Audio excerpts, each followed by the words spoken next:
हवेली के विशाल और शानदार स्टडी रूम में सन्नाटा छाया हुआ था, लेकिन दरवाजे के पास खड़ी राधिका की तेज और ऊंची आवाज ने उस शांति को चकनाचूर कर दिया।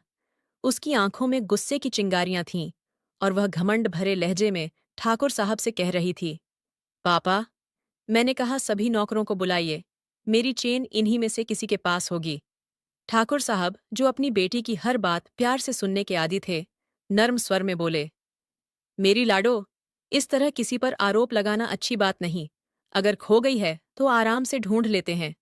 उनकी आवाज में एक बाप का स्नेह झलक रहा था। लेकिन राधिका इस वक्त अपनी बात मनवाने पर अड़ी हुई थी। वह अपनी जगह से एक कदम भी पीछे हटने को तैयार नहीं थी। राधिका, जिसने इस वक्त महंगे कपड़े पहने हुए थे और जिसके बाल बड़ी खूबसूरती से बंधे हुए थे, अपनी खूबसूरत ब्राउन आंखों से कमरे में मौजूद हर चीज को देख रही थी। उसके हाव भाव उसकी घमंड भरी नेचर को साफ दिखा रहे थे। उसने गुस्से से पैर पटकते हुए कहा, मैंने कह दिया ना पापा, सबको बुलाइए, मैं खुद तलाशी लूंगी। ठाकुर साहब को मजबूरी में नौकरों को बुलाना पड़ा। थोड़ी ही देर में सभी नौकर लाइन में खड़े हो गए। सभी के चेहरे डर से झुके हुए थे, लेकिन एक व्यक्ति ऐसा था जिसने अपनी आंखें झुकाने के बजाय राधिका को गुस्से से घूरा। अमित, जो हवेली का सबसे काबिल और भरोसेमंद नौकर था, अपने मजबूत शरीर और आत्मसम्मान भरे अंदाज की वजह से सबसे अलग नजर आ रहा था। उसकी आंखों में गुस्सा और अंदरूनी बेबसी दोनों झलक रही थीं, लेकिन वह जानता था कि राधिका का सामना करना आसान नहीं होगा। राधिका ने तलाशी शुरू कर दी। वह हर नौकर से कठोर शब्दों में बात करती और बिना झिझक उन्हें अपमानित करती जा रही थी। उसके शब्द तीखे थे और उसका अंदाज घमंडी। ठाकुर साहब बेबसी से यह सब देख रहे थे, लेकिन अपनी लाडली बेटी को कुछ कहने से बच रहे थे। जब राधिका एक नौकरानी की तलाशी ले रही थी, अमित ने अपना धैर्य खोते हुए कहा, मुझे माफ कर दें साहब, लेकिन मैं अपनी तलाशी किसी भी कीमत पर नहीं दूंगा। उसकी आवाज दृढ़ और लहजा चुभता हुआ था। ठाकुर साहब चौंक गए, जबकि राधिका ने तुरंत अमित की ओर रुख किया।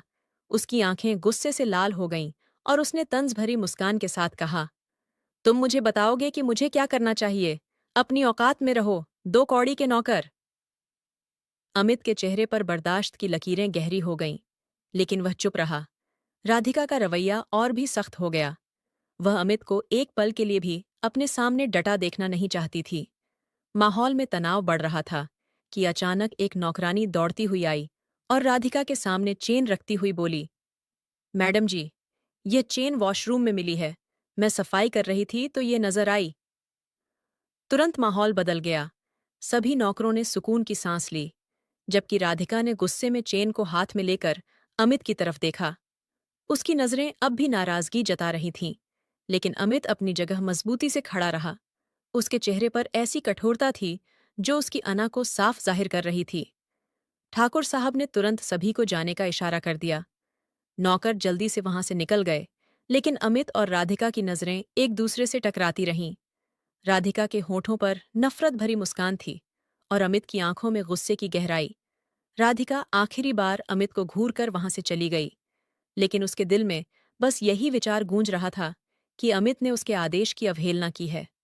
दूसरी तरफ अमित उसके घमंडी अंदाज से बेहद नाखुश था, लेकिन अपनी बेबसी के साथ खड़ा रहने पर मजबूर था।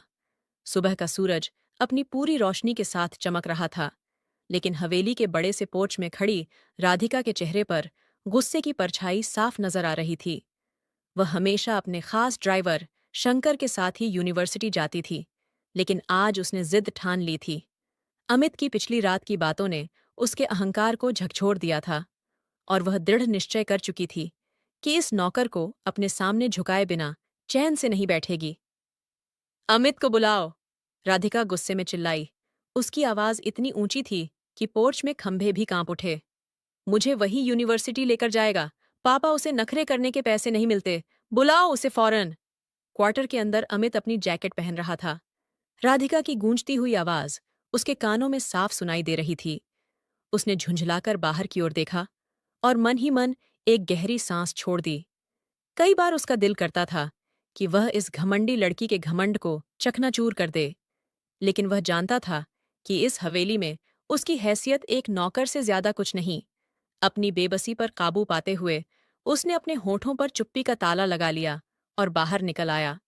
पोर्च में खड़ी राधिका ने उसे आते देखा तो सीने पर हाथ बांधकर घमंडी अंदाज में बोली, आराम कर लिया? अब मुझे यूनिवर्सिटी लेकर चलो।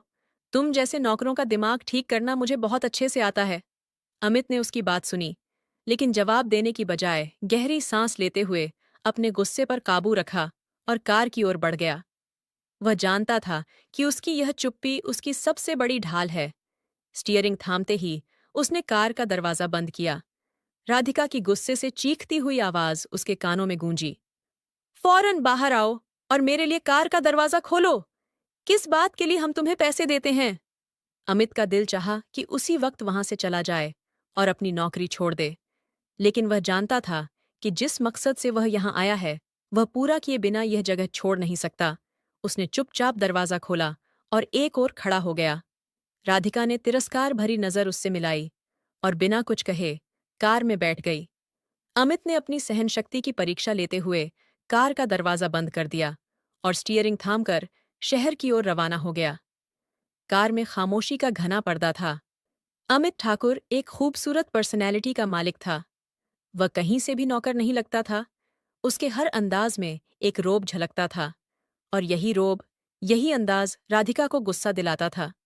उसे तो अपने सारे नौकर अपने सामने सर झुकाए पसंद थे। कोई उससे नजर उठाकर बात करे, ये राधिका को अच्छा नहीं लगता था।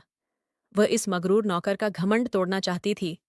राधिका ने लंबी चुप्पी के बाद तंज भरे लहजे में कहा, तुम लोग हमेशा खुद को बहुत बड़ा समझने लगते हो, है ना? थोड़ा अच्छा खा लिया और पहन लिया तो अपने मालिक को ही आंख दिखाने लगते हो। अमित ने स्टीयरिंग पर पकड़ मजबूत करते हुए कहा, हम मालिक और नौकर का फर्क अच्छे से जानते हैं मैडम जी, लेकिन कभी कभी कुछ मालिक यह भूल जाते हैं कि नौकर भी इंसान होते हैं, उनके भी जज्बात होते हैं। राधिका ने उसकी तरफ देखा। तुम्हें अपने जज्बात काबू में रखने चाहिए अमित। यह हवेली तुम्हारी औकात से बहुत बड़ी है, और मैं भी। अमित ने एक तंज भरी मुस्कान के साथ कहा, औकात का हिसाब लगाने के लिए घमंड से ऊंची गर्दन नहीं, बल्कि दिल की गहराई चाहिए, और जो हर किसी के पास नहीं होती। राधिका के चेहरे पर गुस्से की लहर दौड़ गई। बस अपनी जुबान बंद रखो। तुम जैसे लोग मेरे सामने बात करने के लायक भी नहीं। अमित ने एक पल के लिए उसकी तरफ देखा और फिर स्टीयरिंग पर नजरें जमा लीं। आप सही कहती हैं मैडम जी। कुछ लोग बात करने के काबिल नहीं होते और कुछ सुनने के। ये सुनते ही राधिका का गुस्सा 7वें आसमान पर पहुंच गया। वह गुस्से से चीखकर बोली, तुम्हें मेरी बातों का जवाब देने की हिम्मत कैसे हुई? तुम्हें तुम्हारी औकात याद नहीं? अमित ने गहरी सांस लेते हुए कहा, औकात याद है मैडम जी, मगर कभी कभी कुछ लोग अपनी औकात जताने में अपनी हद से गुजर जाते हैं। तब दूसरों को उन्हें याद दिलाना पड़ता है कि इज्जत हर इंसान का हक है। राधिका ने गुस्से में कार की सीट पर मुक्का मारा। तुम्हें इस हवेली से निकालकर बाहर कर दूंगी। तुम जैसे लोग मेरे पापा की नरमी का गलत फायदा उठाते हैं। अमित ने धैर्य का प्रदर्शन करते हुए चुप्पी साध ली और कार यूनिवर्सिटी के करीब लाकर रोकी। दरवाजा खोलते हुए उसने झुककर कहा, आपका सफर खत्म हुआ मैडम जी। राधिका ने उसकी तरफ गुस्से से देखा और कार से उतरते हुए बोली, ये आखिरी बार था जब तुमने मुझे यूनिवर्सिटी छोड़ा। अब तुम्हें हवेली में ज्यादा दिन नहीं मिलेंगे अमित। अमित ने बिना कुछ कहे उसकी बात सुनी और अपनी जगह खड़ा रहा जब तक वह यूनिवर्सिटी के अंदर नहीं चली गई। उसके जाने के बाद उसने गहरी सांस ली और दिल ही दिल में कहा, कुछ लड़ाइयां खामोशी से लड़नी पड़ती हैं अमित, और यह लड़ाई भी उनमें से एक है। फिर उसने कार हवेली की तरफ मोड़ दी। यूनिवर्सिटी की कैंटीन हमेशा की तरह भरी हुई थी। हर तरफ हंसी मजाक और बातचीत का शोर था, मगर कैंटीन के कोने में बैठी राधिका की नजरें जैसे शोले बरसा रही थीं। उसके आसपास उसके दोस्तों का एक समूह मौजूद था जो उसकी बातें सुनने में मग्न था। राधिका में एक ऐसी कशिश थी जो हर किसी को उसके करीब रहने पर मजबूर कर देती, मगर उस पल उसके चेहरे पर छाए गुस्से ने सबको परेशान कर दिया। राधिका ने चाय का कप मेज पर जोर से रखा और घमंड भरे अंदाज में बोली, उस अमित की इतनी हिम्मत! मेरे सामने जबान चलाई, मुझे जवाब देने की जुर्रत की।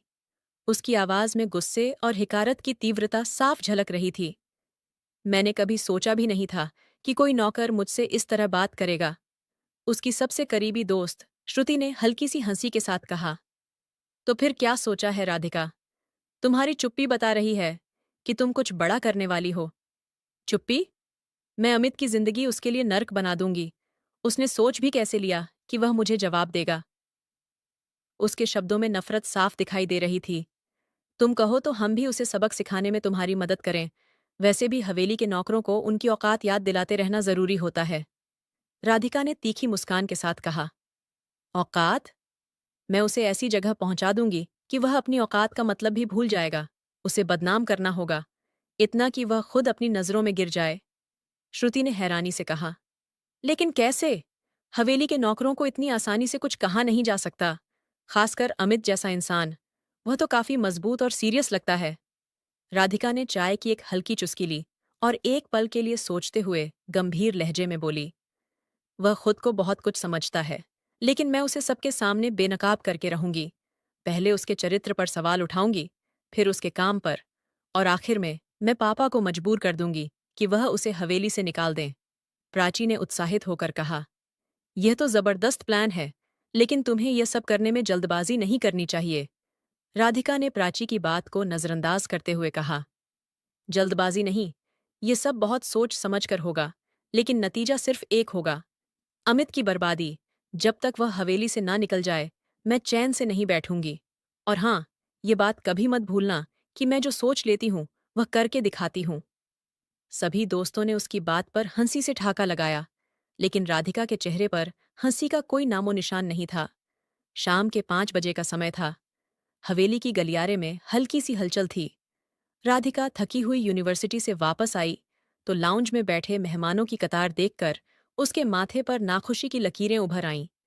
वह हमेशा से ऐसी महफिलों को गैर जरूरी समझती थी, और इस वक्त भी बिना किसी ध्यान दिए अपने कमरे की तरफ बढ़ने लगी।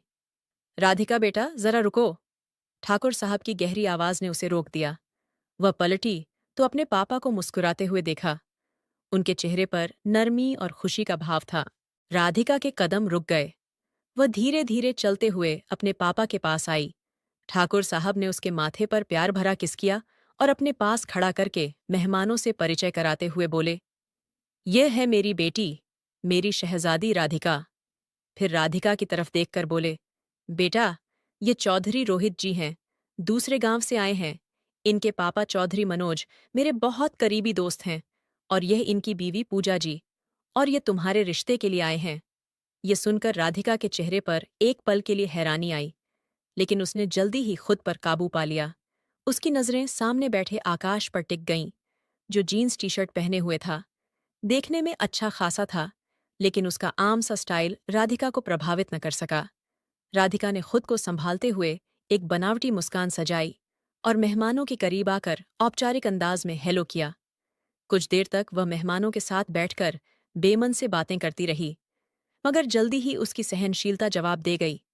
अचानक उसने अपने पापा की ओर देखा और साफ लहजे में बोली, पापा, मुझे इन सब फिजूल बातों का हिस्सा नहीं बनना। मैं बहुत थकी हुई हूं और आराम करना चाहती हूं। ये सुनकर मेहमानों के बीच एक पल के लिए खामोशी छा गई। ठाकुर साहब के चेहरे पर साफ साफ बेचैनी दिखने लगी। उनकी नजरें अनायास चौधरी रोहित की ओर गईं, जो हल्की सी मुस्कान के साथ बैठे थे, मगर उनकी आंखों में गहरी गंभीरता थी। उनकी पत्नी ने नाराजगी भरी नजरों से राधिका को देखा और आकाश ने शर्मिंदगी से सिर झुका लिया। राधिका, ठाकुर साहब ने सख्त लहजे में कहा और अपनी बेटी को आंखों के इशारे से चुप रहने को कहा। मगर राधिका को इन बातों की परवाह कहाँ थी। उसने अपने पापा के इशारे को नजरअंदाज किया और अपने कमरे की तरफ बढ़ गई।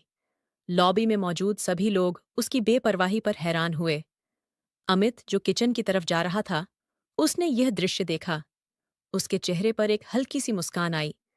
लॉबी में मौजूद मेहमानों ने अपनी नाराजगी छुपाने की पूरी कोशिश की, मगर माहौल में फैला बोझिलपन हर किसी को महसूस हो रहा था। शाम को खाने की मेज पर ठाकुर साहब राधिका का इंतजार कर रहे थे, मगर वह नहीं आई। आखिरकार थक कर वह खुद ही उसके कमरे की ओर चल दिए। दरवाजे पर हल्की दस्तक देने के बाद वह अंदर गए तो देखा राधिका बिस्तर पर लेटी हुई मोबाइल में बिजी थी। ठाकुर साहब ने अपनी मौजूदगी जताने के लिए खांसा, जिस पर राधिका ने नजरें उठाकर उनकी तरफ देखा और मोबाइल रखकर सीधी बैठ गई। पापा, आप यहाँ? उसने सवालिया निगाहों से उन्हें देखा। ठाकुर साहब धीमे कदमों से चलते हुए उसके पास आए और बिस्तर पर बैठ गए। उन्होंने नरमी से उसके सिर पर हाथ फेरा और बोले, हम काफी देर से नीचे तुम्हारा इंतजार कर रहे थे, लेकिन तुम नहीं आई। हमें तुमसे बहुत जरूरी बात करनी है। राधिका ध्यान से सुनने लगी। ठाकुर साहब ने गहरी सांस ली और बोलना शुरू किया। देखो बेटा, आज जो लोग तुम्हारे लिए आए थे, बहुत इज्जतदार और अच्छे लोग हैं। हमने उन्हें बहुत करीब से देखा है और अभी वो अपनी बात पूरी भी नहीं कर पाए थे कि राधिका ने तुरंत उनकी बात काट दी। पापा, मुझे बिल्कुल भी पसंद नहीं आए वो लोग। मुझे तो उनका अंदाज ही पसंद नहीं आया। न कपड़ों का सलीका, न बात करने का ढंग। और वह औरत, ऐसा लग रहा था जैसे गहनों की पूरी दुकान पहनकर आई हो। और वह आकाश चौधरी, वह तो और भी अजीब था। पापा, अगर कोई रिश्ता लेकर आ रहा हो तो कम से कम पैंट शर्ट ही पहन ले। मुझे ये रिश्ता बिल्कुल पसंद नहीं, और खासकर गांव में शादी करने का तो सवाल ही नहीं उठता। राधिका की बातें अभी पूरी नहीं हुई थीं कि ठाकुर साहब ने नरमी से कहा, अच्छी बेटियां माँ बाप के जोड़े गए रिश्तों पर ऐतराज नहीं करतीं। राधिका, तुम जानती हो, हमने हमेशा तुम्हें इज्जत दी है, तुम्हें अपनी शहजादी माना है। मगर कुछ फैसले ऐसे होते हैं जहां माँ बाप का हक होता है, और ये रिश्ता हमने तय कर दिया है। हमने तय किया है कि शुक्रवार को दिन और तारीख पक्की कर दी जाएगी। राधिका की आंखों में गुस्से की चमक साफ नजर आई। वह तेजी से बोली, पापा, आपको पता है आप क्या कह रहे हैं? मेरी पढ़ाई, मेरा करियर, ये सब कहाँ जाएगा? मैं अभी शादी के लिए बिल्कुल तैयार नहीं हूं। ठाकुर साहब ने उसे टोकते हुए कहा, करियर, पढ़ाई, ये सब बाद में भी हो सकता है। अभी तुम्हारी उम्र है शादी की, और चौधरी आकाश एक बेहतरीन इंसान है। तुम्हें समझना चाहिए, यह हमारे लिए इज्जत का मामला है। आज तुम्हारी वजह से हमें मेहमानों के सामने शर्मिंदा होना पड़ा। वे लोग क्या सोचेंगे? राधिका ने नाखुशी से सिर झटका। पापा, मुझे किसी की परवाह नहीं। मैंने कह दिया ना, मैं यह शादी नहीं करूंगी। खास तौर पर गांव के किसी व्यक्ति से तो बिल्कुल नहीं। मुझे अपने सपने पूरे करने हैं, अपनी जिंदगी अपने तरीके से जीनी है। ठाकुर साहब अपनी जगह से खड़े हो गए। उनके चेहरे पर सख्ती और मायूसी के भाव थे। उन्होंने गहरी नजर राधिका पर डाली और ठंडे लहजे में बोले, हमने फैसला कर लिया है, और ये फैसला बदलेगा नहीं। इस शुक्रवार को दिन और तारीख तय हो जाएगी, और जल्दी ही तुम्हारा विवाह चौधरी आकाश से कर दिया जाएगा, और यह हमारा आखिरी फैसला है। अपना फैसला सुनाकर वह कमरे से चले गए, जबकि राधिका गुस्से और बेबसी से बिस्तर पर गिर पड़ी। उसके दिमाग में बगावत की एक चिंगारी भड़की। काफी देर तक कमरे में बैठकर राधिका ने अपनी भावनाओं को काबू में करने की कोशिश की। काफी देर अपने गुस्से को काबू करने के बाद वह गार्डन की तरफ बढ़ गई। उसने सोचा कि थोड़ी देर टहलकर वह अपना दिमाग शांत कर लेगी।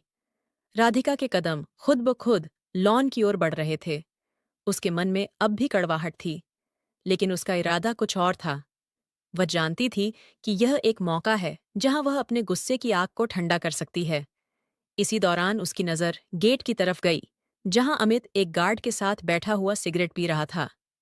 राधिका ने गहरी नजर से उसे देखा, और फिर एक पल में उसके दिमाग में एक खुराफाती ख्याल आया। अब देखना अमित, उसने खुद से कहा, तुम्हारी जिंदगी तो मैं अब बर्बाद कर दूंगी। आज मैं तुम्हें ऐसी सजा दूंगी कि तुम कभी नहीं भूलोगे। वह तेज कदमों से अमित के करीब पहुंची। अमित और गार्ड ने जैसे ही राधिका को देखा, दोनों खड़े हो गए। लेकिन राधिका ने फौरन अमित के हाथ से सिगरेट छीन ली और अपनी कलाई पर लगाकर तुरंत जमीन पर फेंक दी। उसके बाद उसने एक जोरदार चीख मारी जो पूरे हवेली में गूंज उठी, और फिर जमीन पर बैठकर जोर जोर से रोने लगी। उसकी आवाज ने पूरे हवेली को हिला दिया। ठाकुर साहब, जो अभी स्टडी रूम में बैठे थे, फौरन बेटी की चीख सुनकर पोर्च की तरफ दौड़े। अमित और गार्ड दोनों हैरान परेशान थे कि अचानक क्या हुआ। जब ठाकुर साहब राधिका के पास पहुंचे, उसने फौरन अपना जला हुआ हाथ उन्हें दिखाया और पापा को देखते हुए चीखी, पापा, देखिए, इसने मेरे साथ क्या किया है। मैं तो इसे सिगरेट पीने से मना कर रही थी, और इसने मेरा हाथ ही जला दिया। अमित का दिल बैठ गया, और वह सिर हिलाकर अपनी सफाई देने की कोशिश करता रहा। उसके चेहरे पर बेगुनाही की झलक थी, लेकिन उसके मुंह से एक शब्द भी नहीं निकला। ठाकुर साहब की आंखों में गुस्सा और चिंता की लहर दौड़ गई। जब उन्होंने राधिका के जले हुए हाथ को देखा और उसकी आंखों में आंसू देखे तो उनका दिमाग अचानक घूम गया। उन्होंने फौरन अमित की तरफ मुंह मोड़ा और बिना किसी चेतावनी के उसके गाल पर एक जोरदार थप्पड़ जड़ दिया। तुमने मेरी बेटी को तकलीफ देने की हिम्मत कैसे की? ठाकुर साहब की आवाज गुस्से से कांप रही थी। अमित कुछ कहने की कोशिश करता, लेकिन उसकी जुबान बंद हो चुकी थी। वो सिर झुकाए खड़ा था। गार्ड भी बेबसी की स्थिति में देख रहा था। तुरंत इस हवेली से निकल जाओ, मैं तुम्हें यहां बर्दाश्त नहीं करूंगा। गार्ड, जो यह सब देख रहा था, चुप रहा, क्योंकि वह जानता था अगर उसने भी कुछ कहा तो राधिका उसकी नौकरी भी खत्म करवा देगी। इसलिए वह खामोश रहा और बस अमित को बाहर जाने का इशारा कर दिया। राधिका का दिल खुशी से भर गया था। उसने अमित को एक तिरस्कार भरी नजर से देखा और फिर अपने पापा के साथ लॉबी की तरफ चल पड़ी। वह जानती थी आज उसने अपने बदले को पूरा कर लिया, लेकिन अमित के लिए उसके दिल में कुछ और था, एक गहरी नफरत भरी भावना। समय तेजी से गुजरता जा रहा था। इस घटना को पूरा 1 महीना बीत चुका था। राधिका ने इस 1 महीने में अपनी जिंदगी के सबसे नाजुक पलों का सामना किया। अपने पापा की बात मानते हुए उसका दिल भारी हो रहा था। उसकी शादी की तारीख तय हो चुकी थी और आज वही दिन था जिसका उसे डर था। और आखिरकार वह दिन आ ही चुका था। वो दुल्हन के जोड़े में कमरे के कोने में सजी बैठी थी। उसके मन में अनगिनत विचार चल रहे थे। उसका दिल शादी के लिए बिल्कुल भी तैयार नहीं था। राधिका ने गहरी सांस ली और अपनी चीजें एक बैग में इकट्ठा करना शुरू कर दी। वो जानती थी कि वह गलत कर रही है। उसके पापा को बहुत तकलीफ होगी, लेकिन वह अपनी जिंदगी दांव पर नहीं लगा सकती थी। उसने हमेशा आजाद जिंदगी जी थी।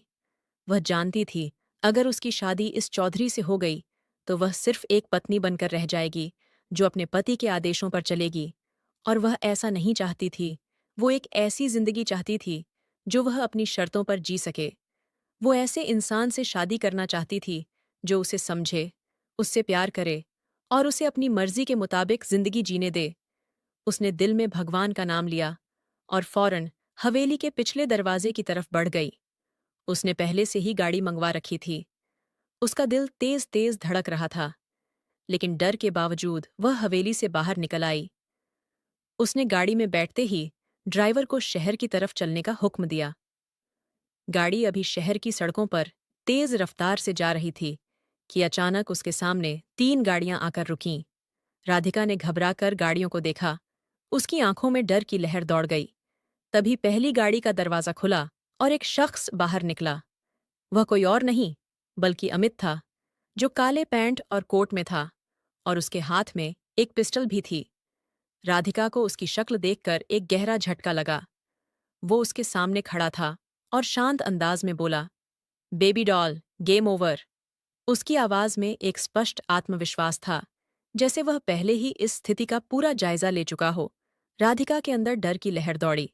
अमित ने गाड़ी का दरवाजा खोला और उसे बाहर खींच लिया। उसने उसका हाथ पकड़कर अपनी गाड़ी तक घसीटते हुए ले गया। राधिका ने अपनी पूरी कोशिश की कि वह खुद को उससे छुड़ा ले, लेकिन यह संभव नहीं था। उसकी जुबान बंद हो चुकी थी। वो उसे एक सुनसान जगह पर लेकर आया था, जहां पर शादी का इंतजाम पहले से था। पंडित जी ने शादी के मंत्र पढ़ना शुरू कर दिए। उसके लाख विरोध के बावजूद वह सारे अधिकारों के साथ अमित के नाम लिख दी गई थी। उसकी सिसकियां पूरे लिविंग रूम में गूंज रही थीं। आज उसे अपनी मजबूरी पर बेहद अफसोस हो रहा था।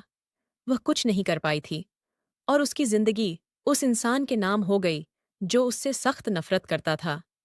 कुछ देर बाद अमित ने एक नौकरानी के जरिए उसे कमरे में भेज दिया और खुद किसी काम के सिलसिले में बाहर चला गया। उसकी वापसी रात के करीब 2 बजे हुई। उसका इरादा आराम करने का था, लेकिन फिर उसके दिमाग में अपनी नई नवेली दुल्हन का ख्याल आया। चेहरे पर एक बेहद गुस्से भरी मुस्कान सजा।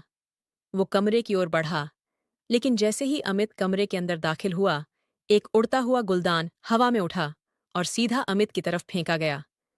अमित समय रहते एक तरफ हो गया, वरना उसका सिर फट जाता। इस हमले ने उसके दिल में कड़वाहट भर दी। अमित ने घूरती हुई नजरों से उस लड़की की ओर देखा, जो उस पल किसी योद्धा राजकुमारी से कम नहीं लग रही थी। राधिका के चेहरे पर गुस्से के गहरे भाव थे और उसकी आंखों में आंसुओं की हल्की सी चमक थी, जैसे वह अंदर ही अंदर टूट रही हो। खबरदार मेरे करीब आने की कोशिश भी मत करना। वह तड़प कर बोली। उसकी आवाज में गुस्सा, बेबसी और दर्द का भाव था।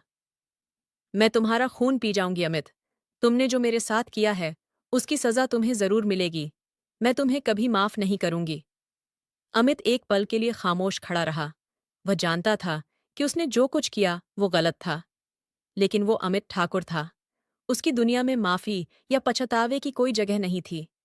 धीरे धीरे कदम उठाता वह राधिका के करीब आया और उसके चेहरे पर एक हल्की सी मुस्कान आई। माफी मांगने का तो सवाल ही नहीं उठता मेरी जान।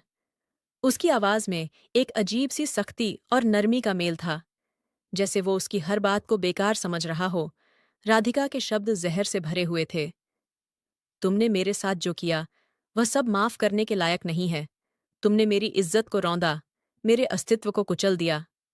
उसके लहजे की कड़वाहट उसके दिल की टूटन को साफ जाहिर कर रही थी। बकवास मत करो। जबान चलाने की इजाजत मैंने नहीं दी है तुम्हें। अमित का लहजा तेज हो गया। उसने राधिका की कमर में हाथ डालकर उसे करीब खींच लिया। याद रखो, मैं तुम्हारा पति हूं और यह सच्चाई तुम्हें हर हाल में कबूल करनी होगी। ये कहते कहते अमित ने अपने होठों से उसकी गर्दन को छुआ था और राधिका का वजूद उसके स्पर्श से कांप गया। उसने खुद को उससे छुड़ाने की कोशिश की। तुम पति कहलाने के लायक नहीं हो। मुझे यहां नहीं रुकना, मैं यहां से भाग जाऊंगी। राधिका ने गुस्से से कहा। उसकी आंखों से आंसू बहने लगे। अमित ने एक पल के लिए खामोशी इख्तियार की, जैसे वह उसके शब्दों के भार को महसूस कर रहा हो। फिर अचानक वो झुककर पलंग के नीचे से कुछ निकालने लगा और राधिका का दिल जोर जोर से धड़कने लगा। ये क्या कर रहे हो अमित? मुझे छोड़ो, देखो प्लीज, मेरे साथ कुछ भी गलत मत करना। उसकी आवाज डर और गुस्से से कांप रही थी, लेकिन अमित ने उसकी बात को नजरअंदाज करते हुए बेड के नीचे से जंजीरें निकाल लीं। वो मुस्कुराते हुए बोला, बहुत शौक है ना तुम्हें भागने का? लो, अब भाग कर दिखाओ। उसने राधिका के पैरों को जंजीरों से जकड़ दिया। राधिका ने हैरानी और बेबसी के आलम में अपने पैरों की तरफ देखा, जैसे उसे यकीन न हो कि यह सब सच में हो रहा है। उसके आंसू अब बेकाबू होकर बहने लगे। वो सिसकते हुए बोली, अमित, मुझे माफ कर दो। मैंने जो भी गलती की हो, उसके लिए माफी चाहती हूँ। प्लीज मुझे जाने दो। अमित ने उसके आंसुओं को नजरअंदाज करते हुए कहा, यही सजा है तुम्हारी। तुम्हें मेरी मर्जी के मुताबिक रहना होगा। उसके लहजे में किसी तरह की नरमी का कोई संकेत नहीं था। अमित ने आखिरी बार उसे अपनी कड़क निगाहों से देखा और दरवाजे की तरफ बढ़ गया। राधिका ने बेबसी से उसे जाते हुए देखा। उसकी चीखें और सिसकियां कमरे में गूंज रही थीं। अमित के कदमों की आवाज धीरे धीरे गायब हो गई और राधिका एक हारी हुई कैदी की तरह जंजीरों में जकड़ी रह गई। रात धीरे धीरे अपनी सिहरन में और गहरी होती गई। कमरे में सन्नाटा था, लेकिन राधिका की सिसकियां उस सन्नाटे को चीरती रहीं। उसके आंसू गालों से बहते हुए फर्श पर गिरते रहे। ये रात उसके लिए किसी कयामत से कम नहीं थी। दूसरी तरफ अमित अपने कमरे में बेफिक्र होकर गहरी नींद सो रहा था, जैसे उसे किसी चीज की परवाह ना हो। सुबह सूरज की किरणें खिड़की के पर्दों से झांकने लगीं और अमित की आंख खुली। उसने एक पल के लिए कमरे में इधर उधर देखा, फिर सीधा बाथरूम की तरफ बढ़ गया।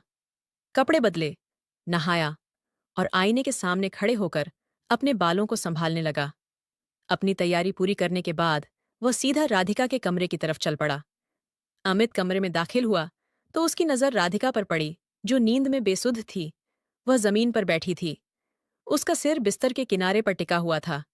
उसका चेहरा इस वक्त बेहद मासूम लग रहा था, जैसे किसी नन्ही सी परी का।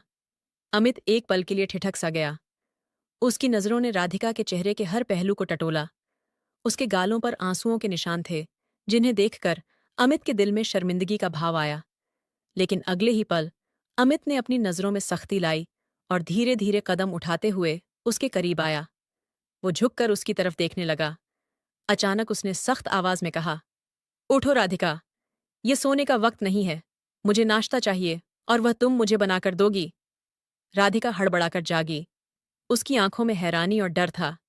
रात भर रोने के कारण उसका चेहरा लाल हो चुका था और आंखें सूजी हुई थीं। वह कांपती हुई आवाज में बोली, मुझे खाना बनाना नहीं आता। उसके शब्दों में बेबसी झलक रही थी, लेकिन अमित के चेहरे पर सख्ती और भी बढ़ गई। बहानेबाजी मेरे साथ मत करो राधिका। अमित ने गुस्से से उसे घूरा और उसका बाजू पकड़कर खड़ा करने की कोशिश की, लेकिन जैसे ही वह खड़ी हुई, लड़खड़ाकर फिर से जमीन पर बैठ गई। उसके पैरों में जंजीरों की कैद की वजह से गहरी तकलीफ हो रही थी और वह अपना पैर पकड़कर कराहने लगी।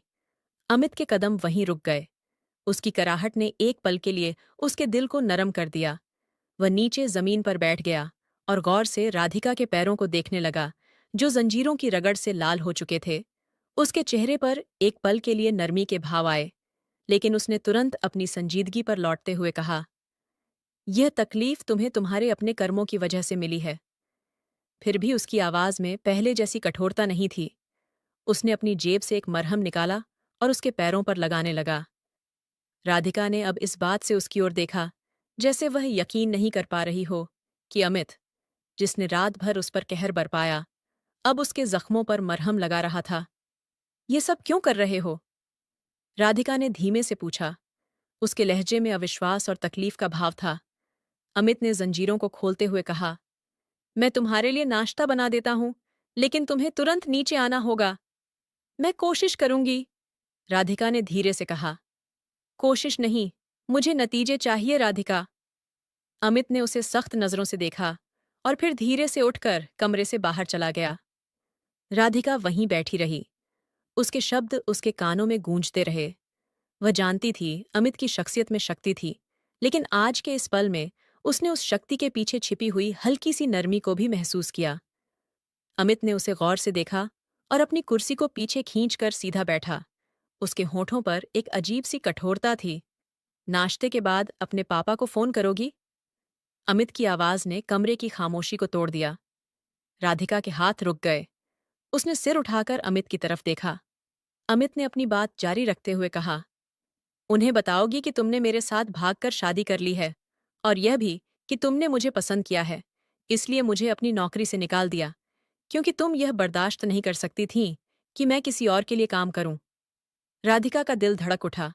उसने तुरंत निवाला छोड़ दिया और बेबसी से बोली, नहीं, मैं यह नहीं कर सकती। उसकी आवाज में डर और बेचारगी थी। अगर उन्होंने यह सब सुना तो वह मर जाएंगे। मैं जानती हूं कि मैंने गलत कदम उठाया था, लेकिन अभी इस तरह की बात नहीं कर सकती। आकाश चौधरी ने ना जाने मेरे पापा के साथ क्या किया होगा, और अगर मैंने ऐसा कहा तो तुम्हारे लिए भी खतरा हो सकता है। अमित ने उसकी बात काटते हुए अपनी कुर्सी से उठकर झुककर उसका बाजू मजबूती से पकड़ लिया। उसकी पकड़ में लोहे जैसी कठोरता थी और आंखों से गुस्सा झलक रहा था। जो कहाँ है वही करो राधिका, शायद तुम कल रात की वह जंजीरें भूल गई हो। उसका लहजा ठंडा और निर्दय था। राधिका का शरीर चुपचाप सिहर उठा। उसकी आंखों में आंसू तैरने लगे। उसने सिर झुका लिया और धीरे से बोली, ठीक है, मैं फोन कर दूंगी। अमित ने उसका बाजू छोड़ दिया और एक पल के लिए उसे देखा। वह फिर से कुर्सी पर बैठ गया और नाश्ता करने लगा। दोपहर को जब वह अपने कमरे में थी, तो दरवाजा खुलने की आवाज पर उसकी सांसें रुक सी गईं। अमित अंदर आया तो उसके हाथ में खाने का कुछ सामान था, लेकिन उसकी नजरें तुरंत अपनी पत्नी पर जा ठहरीं।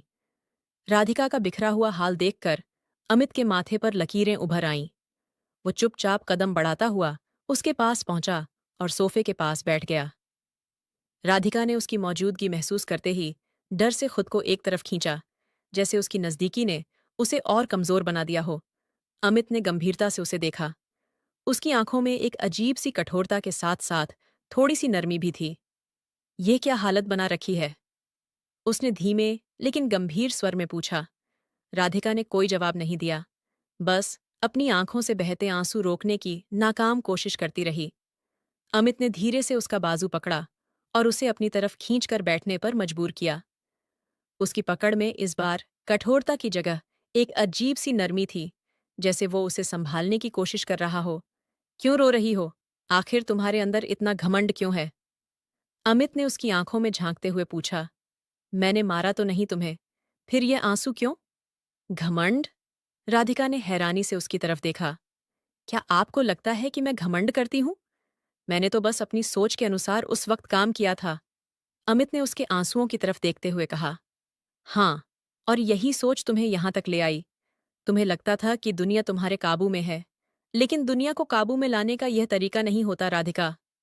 राधिका ने उसकी बात पर कुछ कहने के लिए मुंह खोला, लेकिन फिर चुप हो गई। उसकी आंखों में बेबसी और शर्मिंदगी के आंसू झलकने लगे। अमित ने एक पल के लिए उसके चेहरे को ध्यान से देखा और फिर धीरे से कहा, अब भी वक्त है, खुद को संभाल लो। मैं यहां तुम्हारी दुश्मनी के लिए नहीं हूं, लेकिन तुम्हें यह सीखना होगा कि दुनिया तुम्हारे मुताबिक नहीं चलती। ये कहकर अमित उठा, खाने का सामान मेज पर रखा और लंबे कदमों से किचन की तरफ बढ़ गया, जबकि राधिका अपनी जगह बैठकर उसकी बातों के मायने समझने की कोशिश करती रही। समय अपनी रफ्तार से बीत रहा था। अमित उसके पास उसके कमरे में नहीं सोता था, बल्कि वह अलग कमरे में सोता था, और यही राधिका के लिए सुकून की बात थी। एक हफ्ते बाद अमित ने उसे देखते हुए अचानक कहा, मुझे पता चला है कि ठाकुर साहब की तबीयत बहुत खराब है। चौधरियों ने बहुत हंगामा मचाया था। तुम्हारे पापा की बहुत बदनामी हो गई है, जिसके कारण उन्हें दिल का दौरा पड़ा है। वो जो चुपचाप उसकी बातें सुन रही थी, एक झटके से अपनी जगह से खड़ी हो गई और तड़पते हुए बोली, नहीं, ऐसा नहीं हो सकता मेरे पापा। उसकी तड़प देखकर अमित की आंखों में एक पल के लिए शर्मिंदगी आई थी, लेकिन वह तुरंत ही सिर झटक कर बोला, मैंने तुम्हें तुम्हारे घर से अगवा नहीं किया था, बल्कि तुम खुद अपनी शादी छोड़कर भागी थीं। मैंने तो तुम्हें रास्ते से उठाया था। वो उसकी तरफ देखकर बोला, हम दोनों तुम्हारे पापा के पास चलते हैं। वहां जाकर तुम सारी स्थिति उन्हें समझाओगी कि तुमने वह घर क्यों छोड़ा, आखिर क्या वजह थी। उनसे माफी मांगो। मैं भी उन्हें समझाने की कोशिश करूंगा, ताकि उनकी तबीयत में कुछ सुधार आए। राधिका सिर को हाथों में थाम कर बोली, मैं नहीं जा सकती। चौधरियों ने अगर मुझे वहां देखा तो वो लोग मुझे गोली मार देंगे। मैं उनके घर की इज्जत बन रही थी। वो लोग औरतों के मामले में बहुत सख्त हैं। अमित के माथे पर यह बात सुनकर बल पड़ गए। वह कठोर स्वर में बोला, मेरी पत्नी हो, अमित ठाकुर की पत्नी। किसी ने अगर आंख उठाकर भी तुम्हारी तरफ देखा तो मैं उनकी आंखें नोच लूंगा। तुम्हें चिंता करने की जरूरत नहीं। तुम बस तैयार हो जाओ, हम थोड़ी देर में ही गांव के लिए निकलेंगे। इस बार राधिका को अमित की पत्नी होने पर अचानक से गर्व महसूस हुआ। वो चुपचाप कमरे में चली गई। थोड़ी देर बाद वो लोग गांव के लिए निकल चुके थे। गांव की तंग और मिट्टी से भरी हुई गलियों से गुजरते हुए राधिका का दिल किसी पक्षी की तरह जोर जोर से फड़फड़ा रहा था। वह अपने हवेली के पास आते ही गहरी घबराहट का शिकार हो गई थी। अमित की मौजूदगी ने उसे कुछ राहत दी, लेकिन अंदर ही अंदर वो डर से कांप भी रही थी। अमित की मजबूत पकड़ ने उसे यकीन दिलाया कि वह अकेली नहीं है। गांव के लोगों की नजरों में सवाल और हैरानी थी, लेकिन अमित की आंखों में ऐसी कठोरता थी कि कोई भी उनके पास आने की हिम्मत नहीं कर सका। जब वह हवेली में प्रवेश करने लगे तो कर्मचारियों ने उन्हें हैरानी से देखा। राधिका ने तुरंत अपना सिर झुका लिया और चादर के पल्लू से अपना चेहरा छुपा लिया। अमित ने कठोर स्वर में सभी को नजरअंदाज करने का इशारा किया और सीधे ठाकुर साहब के कमरे की ओर बढ़े। राधिका का दिल जोरों से धड़क रहा था। वो एक एक कदम जैसे भारी भारी मन से उठा रही थी। कमरे के दरवाजे पर पहुंचकर अमित ने हल्की सी दस्तक दी। अंदर से कमजोर सी आवाज आई, कौन है? अमित ने दरवाजा खोला और राधिका को अंदर जाने का इशारा किया। जैसे ही उन्होंने अपनी बेटी को अंदर आते देखा, उनकी आंखों में जीवन की एक चमक सी आई थी। वह तुरंत अपने बिस्तर से उठने की कोशिश करने लगे, लेकिन उनकी हालत ने उन्हें रोक दिया। राधिका! उनकी आवाज में अपार प्यार और बेबसी थी। राधिका को देखते ही उनकी आंखों से आंसू आए। वह अपनी बांह फैलाते हुए अपनी बेटी की तरफ बढ़ने लगे। राधिका तुरंत उनके पास आई और उनके सीने से लगकर फूट फूट कर रोने लगी। माफ कर दीजिए पापा, मैंने बहुत बड़ी गलती कर दी। राधिका की आवाज भावनाओं से कांप रही थी। ठाकुर साहब ने अपने कांपते हुए हाथों से बेटी के सिर पर हाथ रखा और हल्की सी मुस्कान के साथ बोले, मेरी बच्ची, तुम ठीक तो हो ना? और तुम ठीक हो, यही मेरे लिए काफी है। पापा, मैंने आपकी इज्जत को धब्बा लगा दिया। मैंने वह फैसला किया जो मुझे नहीं करना चाहिए था, लेकिन पापा मैं मजबूर थी। ठाकुर साहब ने उसे प्यार से करीब करते हुए कहा, बेटा, इंसान गलती का पुतला है। मैं तुमसे नाराज हो सकता हूं, लेकिन तुम्हें छोड़ नहीं सकता। ठाकुर साहब की झुर्रियों से भरी आंखों में गहरी थकान थी, लेकिन अब उन्होंने दरवाजे के पास खड़े अमित को देखा तो उनकी आंखों में खास चमक आई थी। उनके दिल में न जाने क्या ख्याल थे, लेकिन उन्होंने इशारे से अमित को पास आने को कहा। अमित, जो किसी अजीब सी स्थिति में था, कुछ पल के लिए उलझन में पड़ा, लेकिन फिर अपने ख्यालों को झटक कर आगे बढ़ा। वह जानता था कि ठाकुर साहब की हालत उसके फैसलों के कारण और भी खराब हुई थी, और वह यहाँ केवल राधिका को उसके पापा से मिलाने लाया था। लेकिन जब उसने ठाकुर साहब की कमजोर आवाज सुनी और उनकी आंखों में प्यार की झलक देखी, तो उसे गहरी शर्मिंदगी का एहसास हुआ। जैसे ही वह पास पहुंचा, ठाकुर साहब ने कांपते हुए हाथों से अमित का हाथ पकड़ लिया। बैठो बेटा। उनकी आवाज कमजोर थी, लेकिन स्वर में एक अजीब सा शांति थी। अमित हैरान होकर उनके पास बैठ गया। राधिका ने भी अनायास अपने पापा की ओर देखा। वह सोच रही थी कि इस मुलाकात में ठाकुर साहब अमित को डांटेंगे, उस पर गुस्सा करेंगे, लेकिन जो कुछ हुआ वह उसकी उम्मीद के बिल्कुल विपरीत था। ठाकुर साहब ने धीरे धीरे बोलना शुरू किया। मैं तुम्हारा शुक्रगुजार हूं अमित। ये शब्द अमित के लिए हैरान करने वाले थे। वह अचानक से चौंक कर ठाकुर साहब की तरफ देखने लगा। राधिका ने भी हैरान होकर अपने पापा की ओर देखा। यह वो शब्द नहीं थे जो वो सोच कर आई थी, जिसकी वह उम्मीद कर रही थी। ठाकुर साहब ने एक हल्की मुस्कान के साथ बोलना जारी रखा। अगर तुम समय पर मेरी बेटी को अपने साथ ना ले जाते, तो वह चौधरी उसे शहर के किसी भी कोने से ढूंढ निकालते और गोलियों से छलनी कर देते। उनके परिवार की परंपराएं बहुत सख्त हैं, और उनके लिए इज्जत का मतलब केवल खून बहाना है। उन्होंने अमित के हाथ पर अपना कमजोर सा हाथ रखा और कहा, तुमने मेरी बेटी को न केवल उनके गुस्से से बचाया, बल्कि उसके लिए एक सुरक्षित रास्ता भी निकाला। मगर अमित, मेरी एक छोटी सी विनती है। उन्होंने आशा भरी निगाहों से अमित की ओर देखा। अमित ने एक पल के लिए सोचते हुए कहा, जी बोलिए, आपके आदेश को पूरा करूंगा। ठाकुर साहब ने गहरी सांस लेते हुए कहा, मेरी बेटी बहुत नाजुक दिल की है। वह तुम्हारे साथ एक नई जिंदगी शुरू कर चुकी है, मगर यह जिंदगी उसके लिए आसान नहीं होगी। मैं तुमसे वादा चाहता हूं अमित, कि तुम उसे इज्जत और शांति दोगे जिसकी वह हकदार है। मैं जानता हूं तुम्हारा मिजाज सख्त है, मगर पत्नी के लिए पति का प्यार और इज्जत ही सब कुछ होता है। अमित की आंखों में नरमी के संकेत नजर आने लगे। उसने सिर हिलाते हुए कहा, आप फिक्र न करें। मैं वादा करता हूं कि राधिका को उसकी जिंदगी में कभी कोई कमी महसूस नहीं होने दूंगा।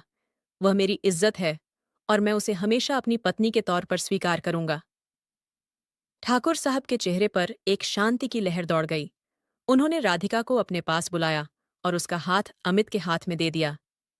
मेरी बेटी अब तुम्हारी अमानत है, और उसे कभी अपने से दूर मत करना। राधिका, जो अब तक चुप थी, उसने एक पल के लिए अपने पापा को देखा, फिर अमित की तरफ देखा। उसके चेहरे पर कृतज्ञता और शांति के मिले जुले भाव थे। उसने धीरे से सिर झुकाकर अपने फैसले को स्वीकार किया। अमित कमरे में प्रवेश करते ही दरवाजा जोर से बंद करके राधिका की तरफ बढ़ा। उसके माथे पर गुस्से की लकीरें थीं, और उसके कदमों की आवाज कमरे की खामोशी को चीर रही थी। राधिका आईने के सामने खड़ी अपने बाल सलीके से संवार रही थी। उसका हल्का गुलाबी ड्रेस कमरे की मध्यम रोशनी में और भी आकर्षक लग रहा था। अमित की कठोर नजरें उस पर जम चुकी थीं, लेकिन राधिका अपने काम में व्यस्त थी, जैसे वो उसकी मौजूदगी को नजरअंदाज कर रही हो। तुम्हारे पापा ने कह दिया कि मैं तुम्हें इज्जत, मोहब्बत और दर्जा दूं।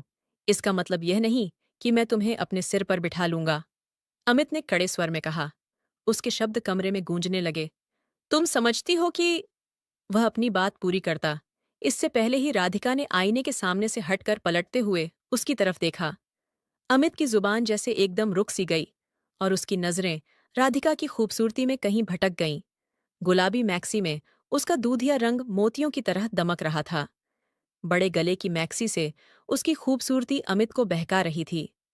अमित, जो खुद को मजबूत और अडिग समझता था, उस वक्त अपनी जगह पर जैसे मूर्ति बनकर खड़ा था। उसके शब्द गले में अटक गए थे। वह बिना पलक झपकाए राधिका को देख रहा था, जो धीरे धीरे उसकी तरफ बढ़ रही थी। वह अमित के बिल्कुल पास आकर रुक गई और उसके चेहरे की तरफ देखकर अपनी बाहें उठाईं। अमित को संभलने का मौका दिए बिना उसने अपनी एड़ी को ऊंचा किया और प्यार से उसके माथे पर एक मोहब्बत भरा किस दिया। अमित की आंखें हैरान होकर फैली थीं, और उसके दिल की धड़कन जैसे रुक सी गई। अमित ठाकुर! राधिका ने अपनी बाहों का हार उसके गले में डालते हुए नर्म आवाज में कहा, मोहब्बत और इज्जत देने के लिए किसी के आदेश की जरूरत नहीं होती। ये दिल से निकलने वाली चीज़ है, और अगर मैंने तुम्हारे दिल में थोड़ी-सी भी जगह बना ली है, तो ये मेरा हक है, किसी का आदेश नहीं। अमित ने अपनी सांसों को नियंत्रित करने की कोशिश की, लेकिन वह राधिका के पास होने की खुशबू और उसकी नरम आवाज में जैसे खो गया था। उसकी पकड़ सख्त होने की बजाय नरम पड़ गई थी। राधिका, वो धीमी आवाज में बोला, लेकिन शब्द उसके होठों पर आकर रुक गए थे। राधिका ने नरमी से उसके चेहरे की ओर हाथ बढ़ाया और कहा, अमित, मैं जानती हूं कि तुम्हारा मिजाज सख्त है और तुम्हारी जिंदगी में मोहब्बत को जगह देना शायद मुश्किल है, मगर मैं तुम्हारी बीवी हूं। मैंने तुम्हें तुम्हारी हर अच्छाई, हर कमी के साथ स्वीकार किया है। अब ये तुम पर है कि तुम मुझे अपनी जिंदगी में वो जगह दो जिसकी मैं हकदार हूं। मैं जानती हूं कि बहुत सी जगहों पर मैंने बहुत बड़ी-बड़ी गलतियां की हैं, मगर माफी भी किसी चीज का नाम है। मुझे यकीन है कि मेरा पति मुझे जरूर माफ करेगा। अमित ने पहली बार अपनी नजरों में नरमी महसूस की। उसने राधिका के हाथ को अपने हाथ में थाम लिया और एक गहरी सांस ली। राधिका, मैं नहीं जानता तुम मेरी जिंदगी में क्या मुकाम रखती हो, लेकिन आज पहली बार किसी लड़की ने मेरे दिल में ऐसी खासियत पैदा कर दी है जो मेरे लिए नई है। मगर फिर भी मुझे हर हाल में अपना तरीका बदलना होगा। अगर तुम मुझे पति स्वीकार करती हो तो। वो चेतावनी देने वाले अंदाज में बोला था। राधिका अमित के सामने खड़ी थी। उसके चेहरे पर एक अजीब सी नरमी थी, जो पहले कभी अमित ने महसूस नहीं की थी। उसकी आंखों में पछतावे की परछाइयां और जुबान पर नरमी थी। अमित, जो हमेशा राधिका को जिद्दी, स्वार्थी और घमंडी समझता आया था, आज पहली बार उसे किसी और रूप में देख रहा था। उसने धीरे से उस नाजुक सी और जिद्दी सी लड़की को अपनी बाहों में समेट लिया था, जो अब अपने गुस्से और अना को छोड़कर अपना आप अमित को सौंप चुकी थी। लेकिन अगले ही पल राधिका उसकी बाहों से निकली थी। लेकिन अमित, एक बात तो बताओ, आखिर तुम्हारी हकीकत क्या है? क्योंकि तुम मुझे कहीं से भी नौकर नहीं लगते। तुम्हारी पर्सनैलिटी में कुछ ऐसी बात है जो तुम्हें सबसे अलग बनाती है। उसकी बात पर अमित के होठों पर एक गहरी मुस्कान आई थी। क्योंकि मैं डीएसपी अमित मेहरा हूं, नौकर नहीं। उसकी छोटी सी नाक को पकड़ते हुए अमित ने उसके सर पर बम फोड़ा था। क्या? फिर तुम नौकर बनकर क्यों? क्योंकि हमें हमारे जासूसों से पता चला था कि तुम्हारे पापा गैर कानूनी काम करते हैं, इसलिए मैं नौकर बनकर तुम्हारे हवेली में आया था। लेकिन हवेली में रहते हुए मुझे पता चला कि वह सिर्फ एक गलत खबर थी। असल में ऐसा कुछ भी नहीं था। इस हकीकत ने राधिका को हैरान कर दिया था, और अंदर से खुश भी थी कि वो डीएसपी अमित मेहरा की बीवी है। उसने बहुत ही सुकून से अपना सर अमित के सीने से टिका दिया था, और अमित ने भी उसे अपनी बाहों में समेटकर उसके माथे को चूमकर अपने प्यार का एहसास कराया था। दोनों ने जिंदगी की नई शुरुआत की थी, जिसमें सिर्फ प्यार और विश्वास की चमक थी। दोस्तों, आज की हमारी यह कहानी आपको कैसी लगी? कमेंट करके ज़रूर बताना। अगर आपको हमारी यह वीडियो पसंद आई हो, तो वीडियो को लाइक और चैनल को सब्सक्राइब ज़रूर करें। धन्यवाद।